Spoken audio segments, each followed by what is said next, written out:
Amigos, amigas, bem-vindos ao nosso canal. Trago para reflexão o tema medicamentos, desequilíbrio fisiológico, desequilíbrio endógeno. Esse tema de hoje ele poderia se encerrar com 5 segundos, dentro do seguinte nível de raciocínio. Se eu introduzo para dentro do meu corpo, ou você introduz para dentro do seu, uma substância, uma molécula que vem dentro de uma cápsula, de um comprimido, uma drágia ou qualquer outra via, e esta molécula não é produzida por você, ou dela você não precisa e nem nunca precisou e nem nunca precisará para executar qualquer tipo de ação fisiológica no seu corpo, o assunto encerrou. Porque os medicamentos, por mais nobre que seja a intenção de prescrevê-los, eu não estou aqui discutindo sobre a necessidade. A necessidade é definida pelo médico em uma consulta e só ele tem um direito, e só ele tem um arbítrio, e só ele tem o poder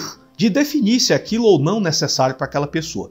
Não entrarei nesse mérito porque não é esse o caso. Mas o que a gente precisa compreender é que, dentro do cenário do nosso país em que nós vivemos, em 195 nações que existem vinculadas à Organização Mundial de Saúde, o Brasil é o segundo país aonde se mais toma medicamentos no planeta. Quando a gente coloca dentro desse universo os medicamentos prescritos por médicos e os medicamentos prescritos por você mesmo, a automedicação ou a medicação sugerida, prescrita pelo balconista de farmácia ou por um amigo seu que entende muito disso, esse número se eleva ainda mais. Nessa categoria de automedicação, nós somos os medalhas de ouro em todo o mundo. O Brasil é o campeão mundial de automedicação. É claro que isso tem um preço, e é sobre esse preço que eu gostaria aqui de refletir. De forma alguma, criticando ou tecendo qualquer comentário desabonador ao fato do indivíduo ter procurado um médico, ter sido feito um diagnóstico. Na concepção daquele profissional, a condição para que ela fosse resolvida, ela dependeria de um fármaco, de uma droga, de um remédio, e esse remédio foi prescrito. Ponto pacífico. Do outro lado da moeda, temos que imaginar o que é que acontece dentro do seu corpo, dentro do meu corpo, ou dentro do corpo de qualquer ser humano que recebe uma molécula que não pertence ao sistema. Pode ser um analgésico, pode ser um antitérmico, pode ser um ansiolítico, pode ser um sonífero,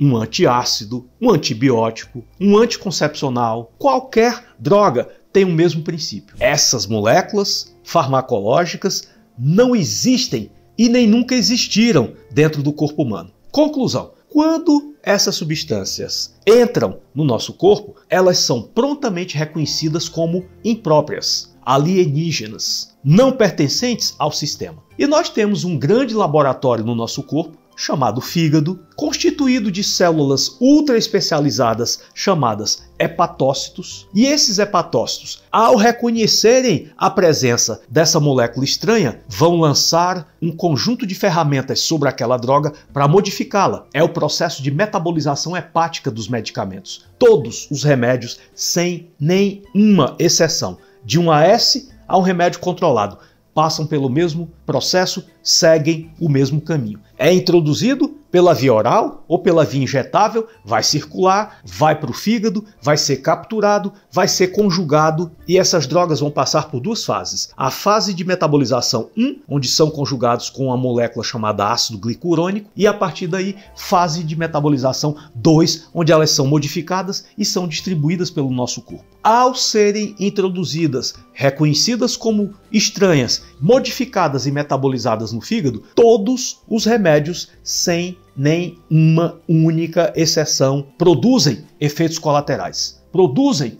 efeitos adversos. Porém, o que é mais crítico e o que nós precisamos compreender é que a maioria dos efeitos colaterais que os remédios produzem, a maioria esmagadora, não é perceptível pelos nossos órgãos, sinais, sistemas e sensores. Aquela substância ataca determinadas funções metabólicas no nosso corpo e nós não temos nenhuma forma de sinalizarmos, percebermos que aqueles danos estão ocorrendo e aquelas substâncias estão, se por um lado trazendo algum benefício, por outro lado estão trazendo malefícios. E muitas vezes os malefícios pelo uso crônico dessas substâncias acabam suplantando qualquer que seja a justificativa de nós termos prescrito aquelas moléculas. Analisando também o princípio e mecanismo de ação, nós vamos observar uma coisa muito estranha, muito interessante e muito recorrente. A maioria dos medicamentos possui mecanismos de ação ante alguma coisa,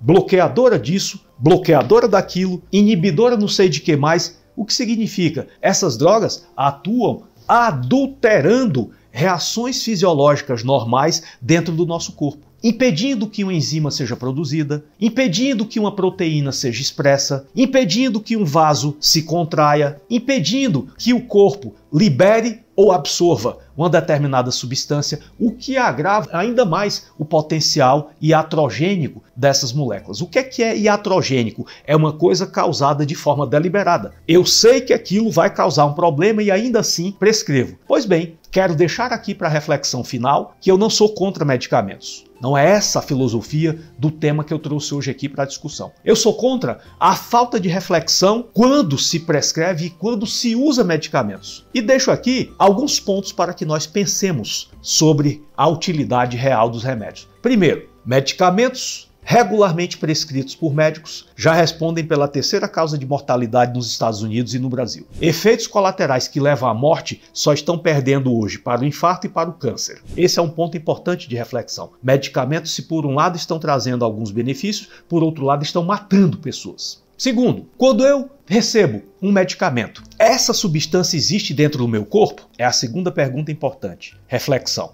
Terceiro, a minha condição de saúde que foi desequilibrada e foi feito um diagnóstico de uma comorbidade ou de uma doença, depende da presença dessa substância no meu corpo? Eu produzo ou em algum momento produzi essa substância no meu corpo? Outro ponto importante de reflexão. E talvez um dos pontos importantes de reflexão que não podem escapar dessa alça de reflexões é devolvermos o dedo àquele indivíduo que está na minha frente e prescreveu aquela substância e dizer para ele, fazer uma pergunta muito simples, muito crítica. Doutor, o senhor teria coragem de tomar esse mesmo medicamento que o senhor está prescrevendo para mim? São pontos fundamentais para que nós possamos refletir melhor sobre o uso de medicamentos, refletir se são realmente necessários tantos remédios para nós vivermos bem e vivermos com qualidade, embora em muitas situações não possamos deles dispensar, tem realmente utilidade em vários segmentos, em várias condições médicas. Não estamos aqui para difamar, mas estamos aqui para refletir sobre, possivelmente, após essas reflexões, nós sejamos capazes de concluir que essas substâncias estão sendo prescritas de forma exagerada, muitas vezes além do necessário, sem uma justificativa